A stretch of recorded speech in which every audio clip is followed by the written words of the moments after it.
শুটকি দিয়ে কচুরলতির রেসিপি নিয়ে চলে আসলাম। দেখেই লোভনীয় লাগছে, তাই না? তাহলে পুরো ভিডিওটা কিন্তু দেখতে হবে রেসিপির জন্য। আসসালামু আলাইকুম, কেমন আছো সবাই? আলহামদুলিল্লাহ আমি ভালো আছি। তোমরা কেমন আছো অবশ্যই কিন্তু কমেন্ট করে জানাবে। আজকে একটা রেসিপি নিয়ে চলে আসলাম, সেটা হচ্ছে শুটকি দিয়ে কচুরলতি রান্না করব। তো প্রথমেই কচুরলতি রান্না করার জন্য আমি যে মশলাটা করে নিছি সবাই কম বেশি পারোই, আমি আর কি বলবো বলো।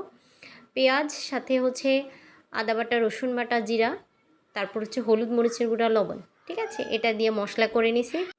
মশলাটা ভালোভাবে কষানোর পরে আমি শুটকি দিয়ে ভালোভাবে এটাকে ভাজা ভাজা করে নেব, যেন খেতে ভালো লাগে। আর ভাজা ভাজা যখন হয়ে যাবে তখন আমি এটার মধ্যে শুটকিটা দিয়ে দেব, লতিটা দিয়ে দেব। আর লতিটা দিয়ে তারপর হচ্ছে আবার ভাজবো।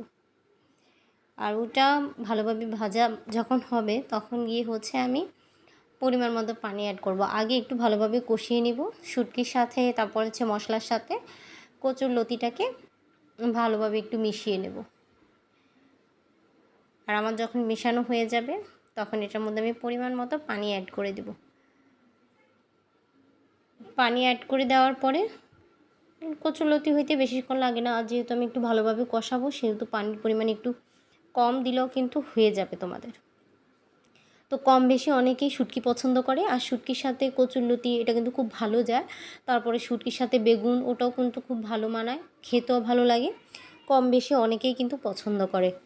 তো আমি পরিমাণ মতো পানি দিয়ে দিলাম, আর পরিমাণ মতো পানি দিয়ে এখন এটাকে আমি ভালোভাবে জাল করব। একেবারে পানিটা শুকিয়ে না আসা পর্যন্ত আমি জাল করব। আর দেখো আমার পানিটা প্রায় শুকিয়ে আসছে, অনেকখানি শুকিয়ে গেছে। এখন এটাকে আমি একেবারে শুকানি ভাজা ভাজা করব, যেন গলায় না ধরে।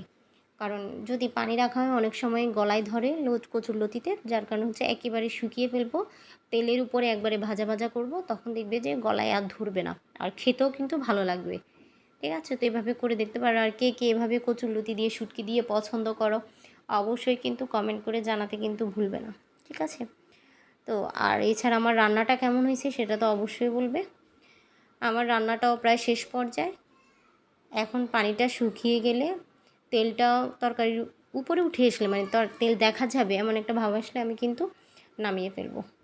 তারপর নামিয়ে গরম গরম ভাতের সাথে পরিবেশন করলে, বা গরম ভাতের সাথে কচুরলতি দিয়ে শুটকি, সেই কিন্তু মজা, আর খেতেও কিন্তু ভীষণ এবং খুব ভালো লাগে। এ হচ্ছে আমার ফাইনাল রান্না। কেমন হয়েছে অবশ্যই কিন্তু জানাবে। আর অবশ্যই নতুন হলে আমার পরিবারের সাথে যুক্ত হয়ে যাবে। ভালো থাকবে, সুস্থ থাকবে। এই যে আমার রান্নাটা শেষ, আমার ভালো থাকবে, সুস্থ থাকবে। আল্লাহ হাফেজ।